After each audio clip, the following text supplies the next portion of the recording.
Hai semuanya, ketemu lagi bareng Mihu di sini. Oh ya, kali ini Mihu akan membawakan alur cerita Donghua yang berjudul Battle Through the Heaven. Mihu mengingatkan sekali lagi ya bahwa konten ini full spoiler. Tanpa lama-lama lagi, yuk langsung aja kita masuk ke isi ceritanya.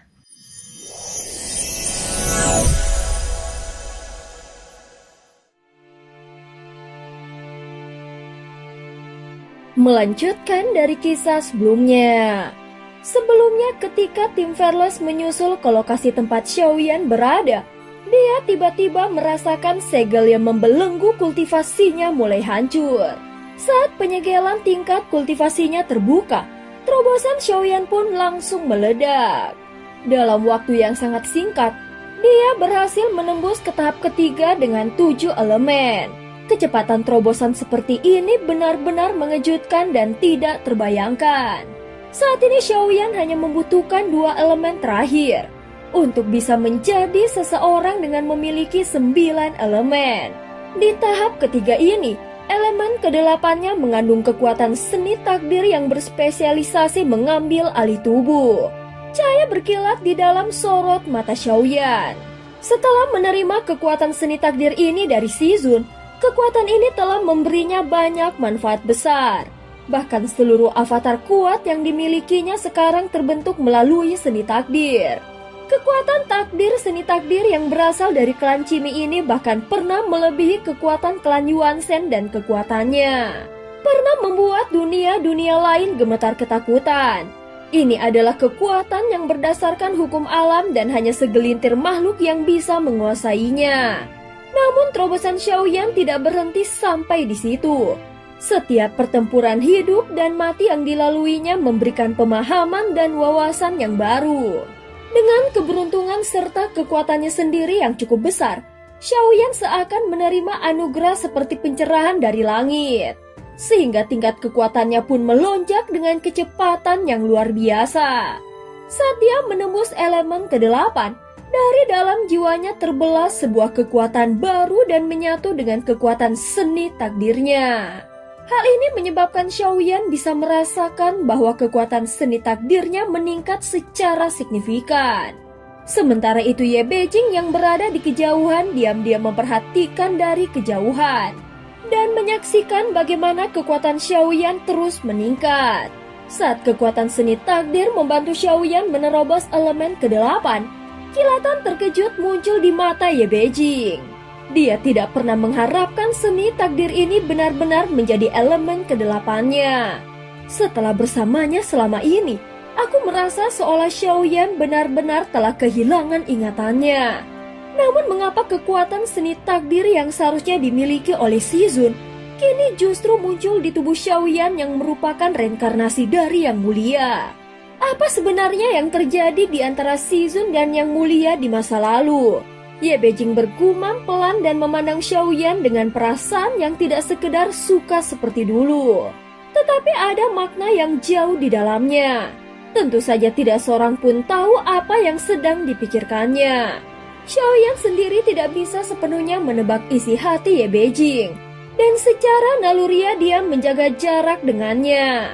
Apalagi Xiaoyan tidak lupa dengan apa yang pernah dikatakan sang ratu di alam dewa abadi. Ye Beijing bukan permaisuri.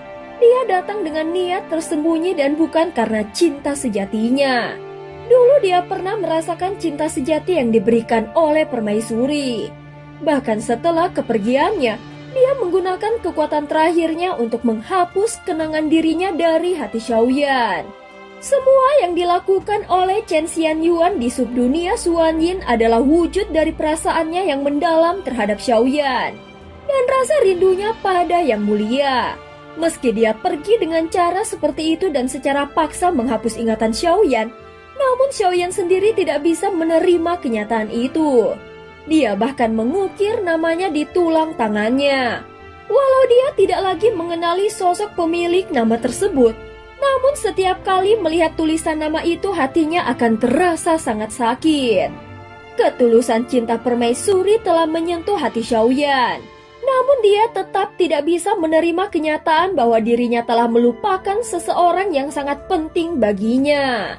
Seseorang yang tidak bisa diingatnya walau sekeras apapun dia mencoba untuk mengingatnya. Sosoknya tetap tidak bisa muncul di dalam benaknya. Itulah hal yang paling sulit diterima oleh Xiaoyan. Kini Xiaoyan tenggelam dalam kultivasinya. Namun perjalanan yang dilaluinya penuh rintangan dan kesulitan, sehingga tidak ada waktu baginya untuk berhenti sejenak. Bahkan untuk mengingat sosok yang namanya terukir di tulangnya. Jika tujuan Chen Xianyuan agar Xiaoyan melupakannya, maka hal itu sudah tercapai dan Xiaoyan benar-benar tidak bisa mengingatnya. Namun semua yang terjadi di subdunia Xuanyin itu adalah pilihan yang diambil permaisuri sendiri. Itulah bentuk cinta sejati dari Chen Xianyuan kepada Xiaoyan. Dan pada dasarnya sangat berbeda dari Ye Beijing. Xiaoyan sering merenung dan berpikir apa sebenarnya yang ingin dilakukan oleh Ye Beijing. Dia merasa tujuannya tidak sesederhana hanya sekedar untuk berkultivasi ganda. Hingga saat ini, Ye Beijing belum pernah melakukan hal yang melampaui batas dan malah berkali-kali membantunya di sepanjang perjalanan. Jadi Xiaoyan tidak mau terlalu banyak berspekulasi. Karena dengan kekuatan besar itu, jika Ye Beijing memang ingin membunuhnya, maka sejak lama dia bisa melakukannya. Selain dugaan tentang niat berkultivasi ganda, Xiaoyan mulai menebak-debak identitas asli Ye Beijing.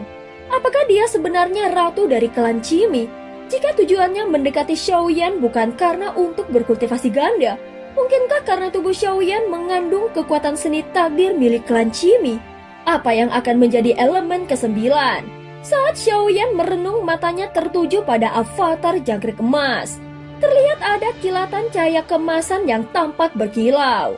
Dia menyadari kekuatan melahap dari avatar jangkrik emasnya sangat mengerikan. Bahkan tubuh utama Xiaoyan tidak mampu seperti avatar jangkrik emas yang bisa memperoleh kekuatan hanya dengan melahap. Setelah menggunakan seni takdir, aku akan memiliki sebagian hukum pelahap.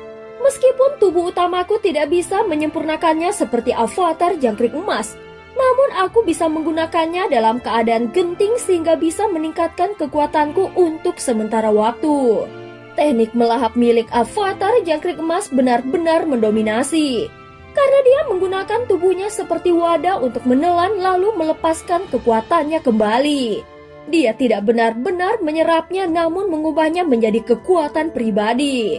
Kalau begitu, kekuatan elemen ke-9ku adalah melahap. Xiaoyan segera berdiri tegak dan tampak 9 lingkaran cahaya mengelilinginya. Dalam sekali terobosan, dia langsung membuka seluruh kekuatan 9 elemennya. Tahap ketiga dengan 9 elemen ini bukan hasil manipulasi hukum yang dipaksakan, melainkan berasal dari resonansi alami dengan hukum yang memang sudah ada di dalam dirinya. Dengan begitu, hukum-hukum yang dia miliki pun semakin diperkuat dan benar-benar menyatu dengan tubuh dan jiwanya. Pada saat ini Xiaoyan perlahan menarik nafas dalam-dalam kemudian menghembuskannya. Seketika segala kelelahan di dalam tubuhnya pun langsung sirna. Saat Xiaoyan berhasil menembus batas ini, di wilayah misterius terlihat bayangan di lautan pasir bintang yang kembali muncul.